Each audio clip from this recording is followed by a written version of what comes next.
Hello, my name is Rob Bennett and I'm the co-founder of FranFinders. And this evening I just wanted to share with you how we go through our 10-step franchise buying process.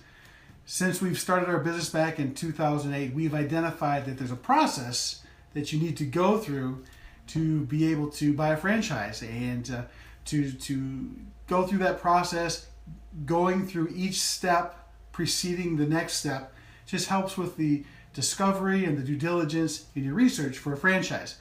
We've come up with 10 steps, and our first step of the process is the initial call. The initial call. That's where someone from our team, usually myself, will reach out to you and we'll just have a discussion. And on that discussion, we are really learning more about you as opposed to you finding out more about us.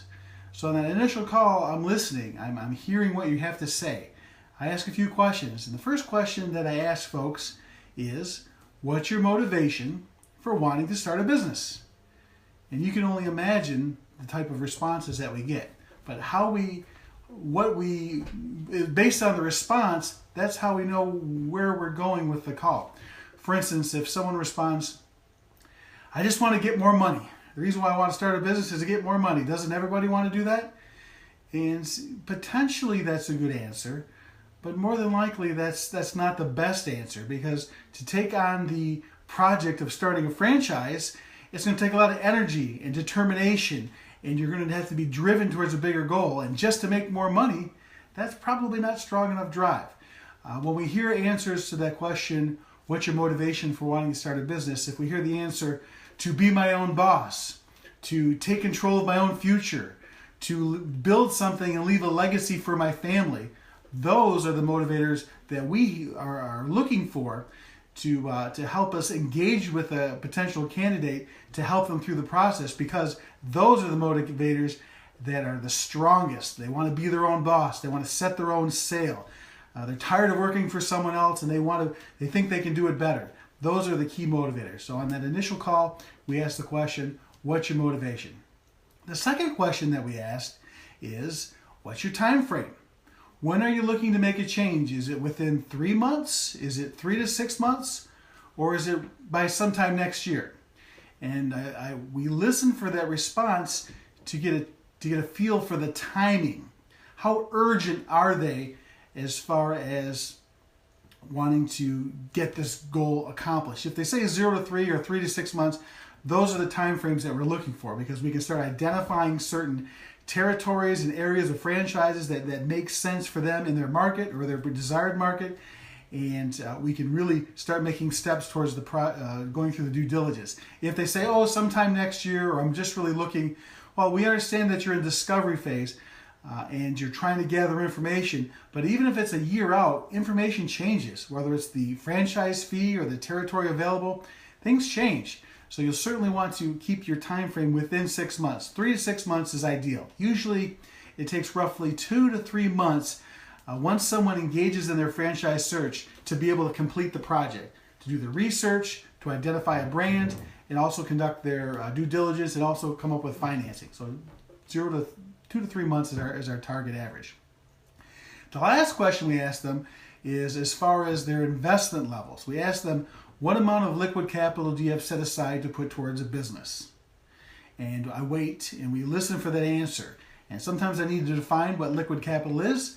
And liquid capital is basically the cash that you have set aside either in an account, under your mattress, or in your pocket that you have to put towards a business. It's not tied up in equity in a property. It's not in the stock market. That's in an investment or a retirement vehicle, that is. It's liquid capital that you have to put towards a business. Once we understand that, we ask a sub-question as far as credit, looking for folks with a credit score of a 680 or higher.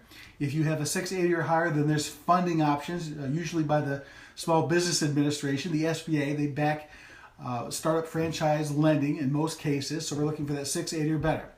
Once we've identified that, then we can start opening up the conversation in that initial call to be able to get a better feel for what it is you're looking to accomplish, or the investors wanting to accomplish. Are they looking for an owner-operator model? Are they looking for a manager model? Are they looking for an executive model where they're owning a business that has managers in place that fulfillment, has the employees? Are they looking to transition out of their current full-time position into something that ramps up into a full-time job, or a full-time business, that is? Or are they looking to leave what they're currently doing and step directly into a business and go through the startup phase? Those are some of the questions that we ask to help us understand where they're coming from. So we can start the second step, which I'll talk about in our next video, and that's the matching process. But in this initial call, I ask them, once again, what's your motivation, what's your time frame, and what's your capital? And then we open it up in a discussion and talk about interest and needs. And when we ask, well, what types of businesses were you currently looking at, they usually give some 2 or 3 different brands or different segments. I'm looking in the food segment, or I like health and fitness, or I'm considering senior care. Then I ask a second question or a follow-up question. What was it about that piqued your interest? Why that? And I listen, and we hear what are the motivators behind a particular segment. One, for instance, if it's senior care, I know someone who owns a senior care business in another state and they're doing really well. Or I had to put my parents in senior care and I realized there's a need for it, so I'm pursuing that. So there's all different reasons. Here, let me give you an example of a call that I had today. I was talking with someone on our initial call in the North Atlanta market, and when I asked him the first question, what's your motivation for wanting to start a business? He said, I'm actually selling a business that I developed, and I'm in the 30-day period of disposing of that business, and when I sell it, I want to do something additional, do something more after I sell that business.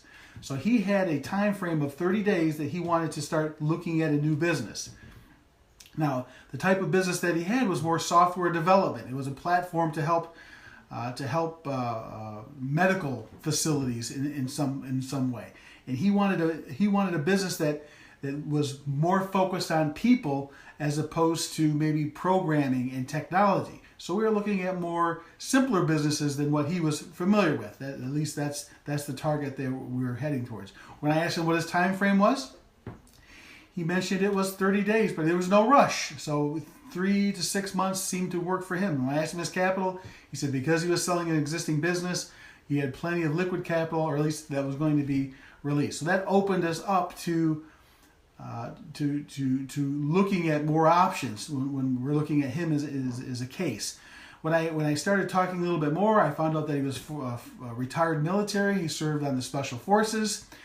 He also was a CEO of companies that turnaround CEO. He would go in, fix the problem of that company, and turn around and sell it. He had very high-level contacts in the Atlanta market, as far as C-level contacts because of his current business. So I was pulling out that he was a very sophisticated investor.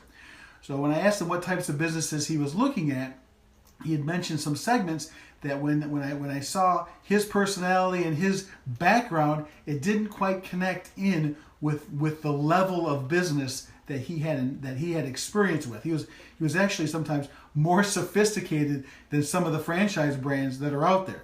So I had to educate him that the level of his original intent, I think he was looking at drug testing labs and non-medical senior care as an original thought, that those businesses may not be what he's really interested in because of his background and experience. They may not be enough. There may not be enough excitement in those type of businesses. So in that initial call, I pulled that out, and I started suggesting some other opportunities to open up his mind, and he started to be more agreeable as far as, yes, let's take a look at some other opportunities. I never considered that. So that's just how a typical initial call will go. If you were to call us, I would ask you the same 3 questions. You may want to have your answers prepared ahead of time. This is a heads up. But we enjoy talking with people. That's how we connect. It's the information we gather on that initial call that actually helps us with the next step, which is the matching phase. And I'll explain that on my next video. We have our initial call, then our matching phase, and then the rest of the 10 steps. I appreciate you following this feed. If you have any questions or comments, please leave them below. If you need to contact me, you can do that through the message feature here on Facebook, or you can email me at robert@FranFinders.com. That's robert@FranFinders.com.